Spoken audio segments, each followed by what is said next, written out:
Our second speaker, John Chybinski. He's the Information Systems and Technology Manager for WPVI. He's been here for 15 years. He helped design the IT infrastructure of the whole plant. He also has a patent to his name, invention for Disney, where they allow reporters in the field to use their PDA to file stories. So he's got that in his resume. John is going to discuss the content production system integration using XSAN architecture. John? Let's see if this thing works. I didn't trust it. I don't trust it either. That's what you buy it at Target, that's what happens. So again, my name is John Chybinski. I'm the IT manager here. Thank everybody for coming out. I thank Hank for letting me out of the dungeon downstairs, because usually I'm trapped in the computer room and trying to figure out what we're doing and where we're going. We came up with different things to talk about. Some of the stuff you probably know about. You may have seen this before. What we really try to do in this building is go file-based as much as possible. Tape is not our friend. We have tape detectors in the doors, so if you try to walk in with one, we know you came in. Snipers on the roof? And yeah, snipers on the roof with degauzers, I guess, is what happens. So we'll see what happens. There you go. So again, we'll talk a little bit about the network overview here, files versus tapes, and our good friends Grass Valley and our Final Cut Pro. One thing we did here is we abandoned Avid when we came to this building. We went complete Final Cut for everything that was not news production. It's a match made in something. It's been an interesting process. It works very well for us now. It took us a little bit of growing pains, and we'll see.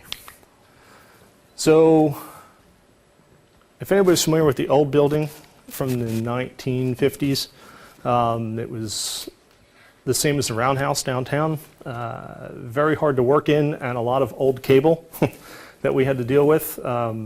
We would go through entire bottles of lube just to pull one Cat6 cable through a pathway. So we decided to build this building. You know, one of the things we talked about being file-based, we want to do a couple things. Make sure it's high speed, high capacity.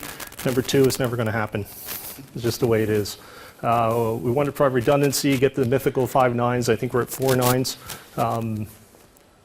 Side note to that is never trust your vendor who tells you that everything's honky-dory, because it usually isn't. Another goal that we had was anything in, anything out, send it anywhere. So we don't care, are you a video file, an audio file, a telephone call, because we went completely VoIP in this building, TV, radio, whatever you want to be. Well, we try not to care, but of course we have to give you some quality of service if you want to be a phone call to actually make it, as opposed to something else. This is a very, very simple diagram of our network, trying to show the redundancy that we put in here across the top. I'm just showing 2 switches there. We actually have 40 edge switches is what we'll call those. Those are where the end devices are plugged into, be them an air server, be it a telephone, your PC on your desk, a printer, and the like. The blue lines, and this laser pointer probably isn't that good. The blue lines there are actually 10 gig. We put 10 gig Ethernet in, so it's 10 gig full duplex, and it's not blocking, so we technically get 40 gig throughput on the network. On the layer 2 side here, in the middle we have big iron, 6509s. If you're familiar with the Cisco stuff, the stuff is about half as tall as me. Providing all layer 2 infrastructure here. There's actually a trunk between these two. I didn't show it here. On the layer 3 side, 23825 Cisco routers, which do a wonderful job pumping data out to redundant MPLS clouds between different carriers. So any piece goes down, we're supposed to be able to get around. Again, don't trust your vendor, because when you have a bug in the code here, it makes for a wonderful Saturday afternoon, as some people know. We did go carrier diversity. We also went entrance diversity in this building. What you don't see here is both carriers, we come from 2 different points of presence, Germantown and Trinity, if you're familiar with the area. So the telcos come from different telcos. We're using different providers. We have multiple redundancy, yada, yada, yada. It'll still go down. That's why I don't think we'll ever get to the 5 nines. I think we're at 4. This has done a pretty good job for us. No one's complained that their computer's as slow as it was in the old building. Of course, it could be that we gave them new equipment too. We did replace every desktop in the building. We didn't bring anything over. We left all the phones and the computer. Well, actually, we donated the computers. We let the phones go down with the ship. We did give the PBX that we had to, we donated that as well. File versus tape. Caveman says video files good, videotape bad. I don't know, I thought it was funny. Maybe it is, maybe it isn't. You know, the second point though, paradigms, right? Old paradigms are hard to break. We're file-based. We're P2 capture. We still try to treat our files and our P2 cards like tapes. We still work in we gotta have a Sony sheet mentality. We're getting better. And I think this third point here is really going to help us with that. I don't know how, I just think, like Hank had said, if you've been around long enough, you know, I've been doing this way for 40 years, why do I want to change what I'm doing now? Tape preservation project. That's the thing. They're once alike, that's why. That's why I'm going blind here. Yeah. So this is a project that we're working on. We were the guinea pig. Brian Smith, instrumental working with us here on this.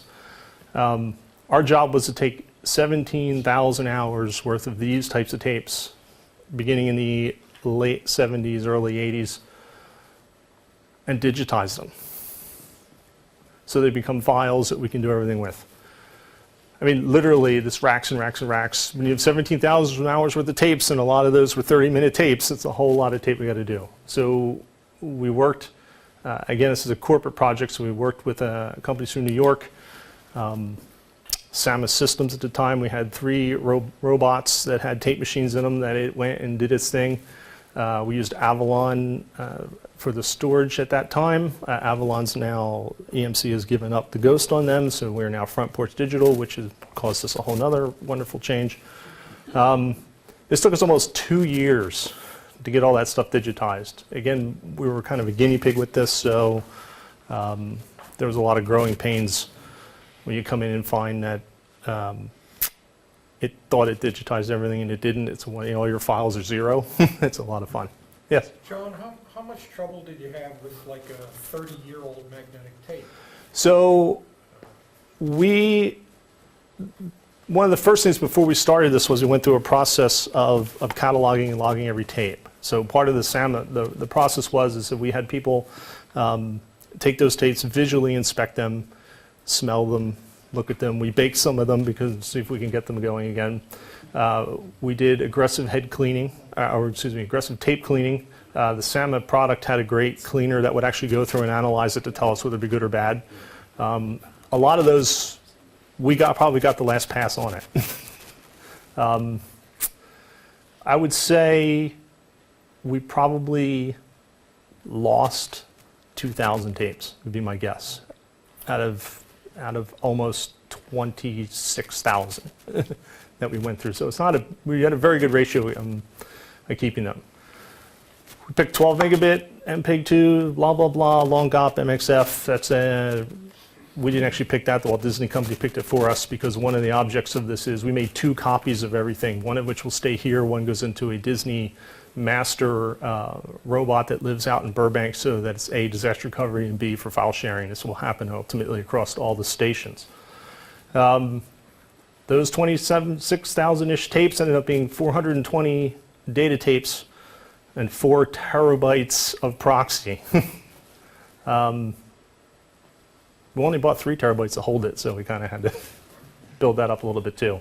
But the best part about this, which is the coolest thing that we do, is we can bring this file back and run it through a Telestream Flip Factory process where we'll put our wings on it to make it 16:9 and convert it to DV100 GXF to play out directly into Grass Valley SAN. And the experiments that we've done, some of these 20-year-old files look pretty good with what we can do with them. This is actually experimental. This really doesn't exist yet for sale. So we're in the process of testing that with our friends between Grass Valley and Telestream. I might be able to play some of this out so you can see it. We're providing our users with a web-based interface. The way we'll do partial follow restore. we partnered with EMC and Documentum. So Documentum's our engine that will take all of this. Hank had talked earlier before, we have the metadata attached to this, so the metadata could be anything. We have, Brian, was it about 30,000 scanned pages? I think we created about 30,000 pages of PDF, which was original metadata from the other stuff is handwritten tape logs. We have stuff that came out of EMPS and Newstar, which we were with before then, which is digital content, which is easier to search. That's all attached to these by its file name, so we named the file by the tape name. Tape name, you can relate back to it. We're implementing the, unfortunately, because the stuff's so old, we have to implement some old paradigms. So today, you went, you looked in the book, you found what you wanted to do, you got the tape and took it off the shelf. Here you go, you look in the virtual book, in the PDF, you find the file that you want, and you bring back the piece of the file. Newer stuff, much easier because we've been, better jobs at archiving, and things are split up, and it works much nicer. You can search for a particular, fire in Cheltenham, if you will, and be able to find it here. It's a little harder to do with handwritten PDF stuff. But it works, and we found, digitizing this stuff, we were getting hundreds of hits a day on the website that we have the stuff posted on internally, which would be people that had to go down 1 or 2 floors and rummage around in the basement to find the books and look through it. So even that part's been a success, and as we move more to using this video, a lot of it isn't going to get used. It just isn't. But part of it's, archiving our history. Part of it's when something big happens. I would suspect that, the last flight of the space shuttle, they'll want to go back and get all the stuff. I mean, this is where it's going to be. They're not going to have to go find the tapes. That's a good example. Pope's passing, things like that. There's a couple stories of me in there too before I got here, so I had to go find those. Final Cut Grass Valley, major workflow redesign for us. A, because we were avid before, and B, because it was pretty much a manual process in everything that we did. But one of our goals when we came here to make it all files was to say, don't be proprietary. So we're not using a proprietary codecs, we're not using any proprietary widgets that we've had to go buy. We're doing everything with what we've purchased direct between Chesapeake Systems and Apple and Grass Valley. I don't want to say the T word. So here's the old days in the old building. And you always wonder where our sneakers were, and I like to use the term, we had to play the role of hunter-gatherer. I had to go find the book and go find the tapes and get the tapes and bring my 5 or 6 tapes that I wanted here to my Avid, and I had to ingest them all. Or at least, shuttle back and forth and mark the ins and outs that I wanted to do, and then have it all ingest in here, and then I had to dump and run, right? I had to dump it to another tape. Now I'm going to use the old building here. This happened to be on the second floor. The newsroom was on the 3rd floor in the old building, so now I had to run up the steps with the tape and get it to somebody who now had to ingest it. I already had it as a file here. I just did all that, right? So I put on a tape for you to put back and make it into another file. Drives me crazy. Unfortunately, that's a workflow in the field where we create these wonderful files on wonderful high-end editors, and then we have to microwave them back and ingest them. I think we're going to need to get a way to get past that, but I think our friends at 4G and Sprint are going to help us with that. So we got it, we ingested it, we played it out, we had a nice day, and of course it had different names and everything else. Today, Nike hates us because we don't have to buy as many pairs of sneakers as we did for 40 years of the old building. Everything happens at your desk. So, we talk about query collect, file prep, blah, blah, blah. This all happens in this realm here. This is our Grass Valley SAN using summits. That's a key part to this actually working the way that we wanted it to. Here, we're pretending I'm a Final Cut Pro. Don't tell it it's not a Mac. It won't like it. So today I want to create something on Final Cut. I can actually use Aurora Browse and go through the archive or go through the live system and mark what I want and do my file restore and everything else to the asset system, and then say, okay, this is what I want for the Final Cut. And we basically use a watch folder and a proprietary process, and a process that's built in default to the Grass Valley SAN.